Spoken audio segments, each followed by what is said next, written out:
I've been getting a little bit of feedback from my other videos, and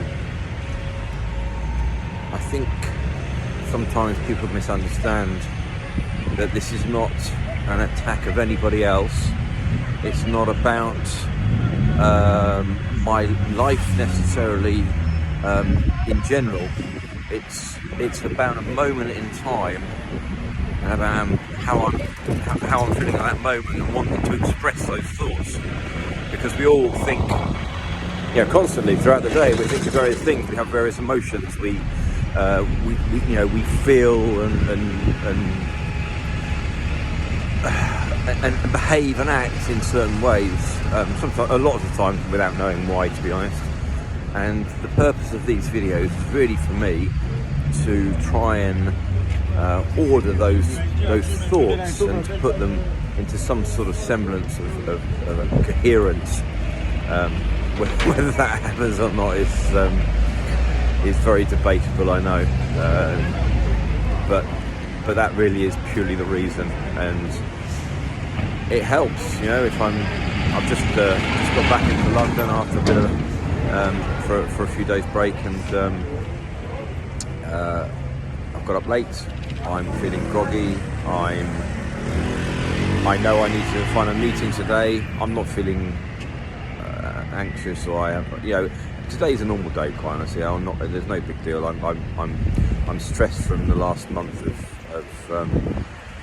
getting the hotel up and running and everything else, and just normal life really. And I think I was thinking yesterday that in order to have good physical health, we need to nurture our bodies with good food.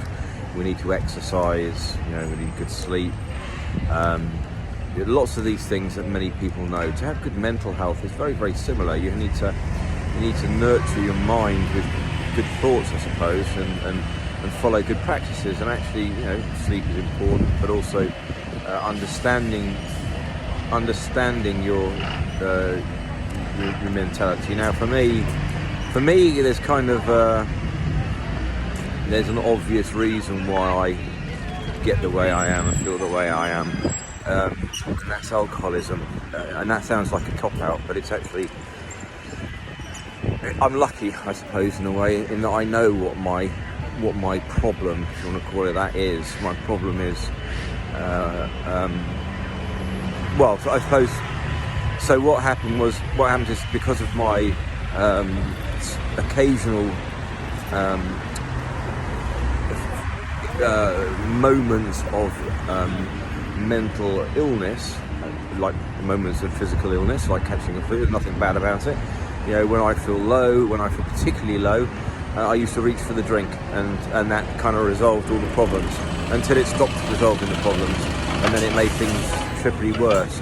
Well, I don't do that anymore, but the trouble is I've spent years and years and years of using alcohol as a solution to my mental woes, to my inability to deal with some of the emotions that come up throughout life. For all of us, natural, So I've used alcohol, and because I haven't learned any other more holistic, more natural, more long-lasting, and certainly more beneficial tricks and devices in order to deal with those moments. If I break a leg, I splint it, don't I? We go to the hospital, and they put it in plaster, and they immobilise the leg and let it rest and heal naturally.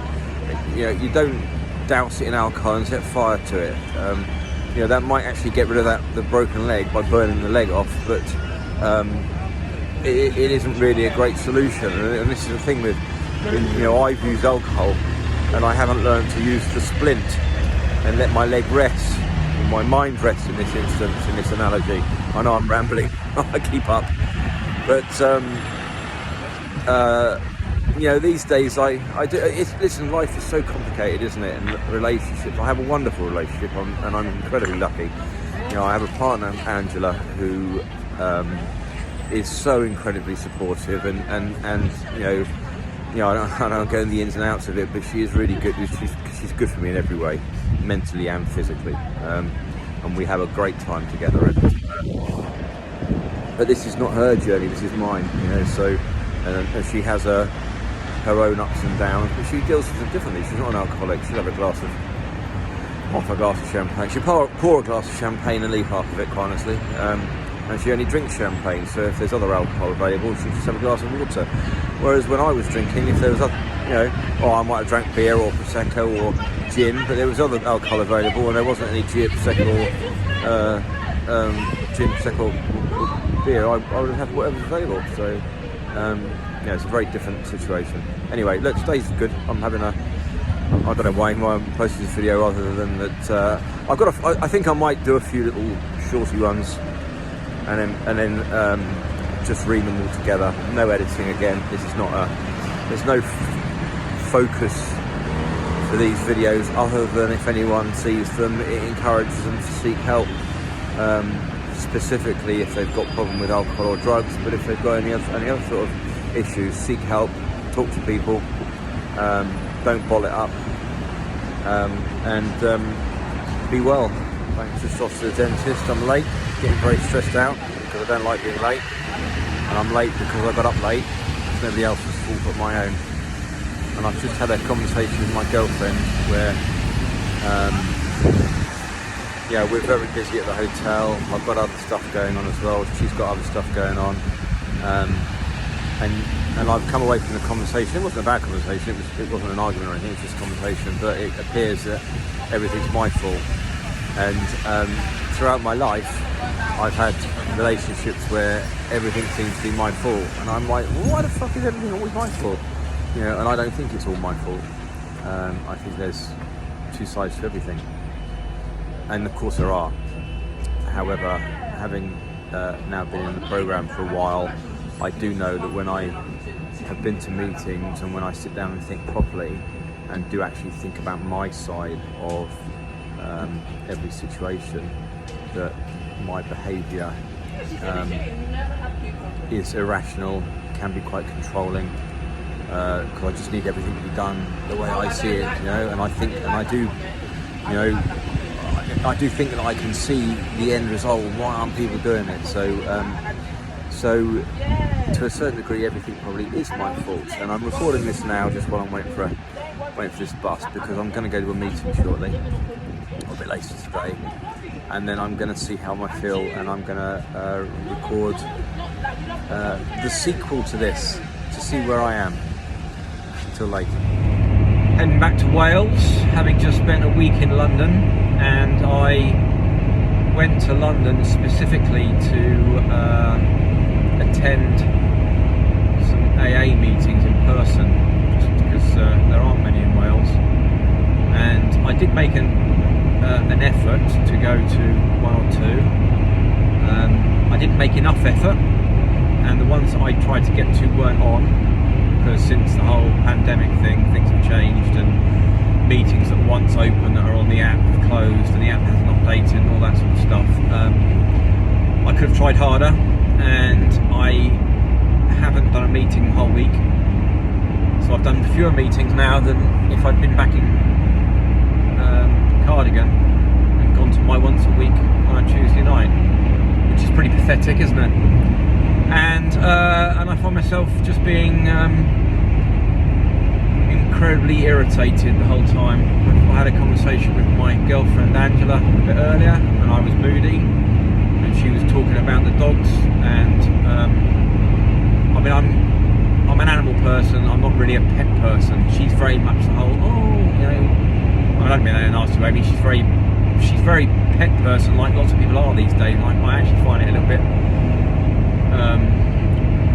nauseating isn't the right word, because that's not how I'm describing her. That's how I'm sort of describing everyone who thinks that pets are people. And lots of people think that, and that's fine. I just don't think that. And because I'm in such a fucking bad mood, not on the outside, but just inwardly, that every tiny little thing that micro irritates me then comes to the fore. So I know it's me acting out, very much me acting out. There's nothing wrong with her being excited. She hasn't seen the dogs. They've been back at her mother's for the last month, and although she's been back there for a week and spent a week with her mother, she's just brought them back to Wales, and she's excited, and she's you know, I like to think she's excited to see me. I haven't seen her for a week, and I'm excited to see her. I'm just not expressing it, you know. And this is the problem. And this is where I'm at, and this is where it causes problems, because deep down inside I want to be excited and joyful and all those good things, those things that I know exist and that I can be and I can express. But for some reason, when I don't go to AA meetings, when I don't talk about it, it's not even I've got many major problems. It's when I just don't talk about stuff, you know, just don't talk or listen to other people who have got similar issues. Now obviously at AA the issue is directly to do with alcohol, but of course people don't actually talk about, you know, alcohol being a problem on a day-to-day basis, because a lot of people, that whole desire has been lifted, but it soon comes back if you don't do the meetings and don't do the program, you know, don't do what I'm doing now, which is meditate on my behaviour. Now I'm meditating vocally on these videos, because I just find it kind of helps me rather than sit there and think and stew. And this is what they talk about in talking therapy. So rather than go to a meeting, or as well as going to a meeting, I do this, because now this is putting my thoughts into some sort of coherent sense.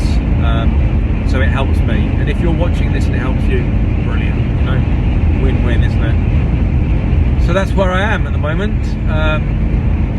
Physically and emotionally. I'm on the motorway physically, and emotionally I'm all over the place because I haven't been doing my meetings. So much more effort involved, Tom. There's a common thread here, isn't there? If you watch these videos, or I keep telling myself I need to do more. One of these days I will. So speak soon.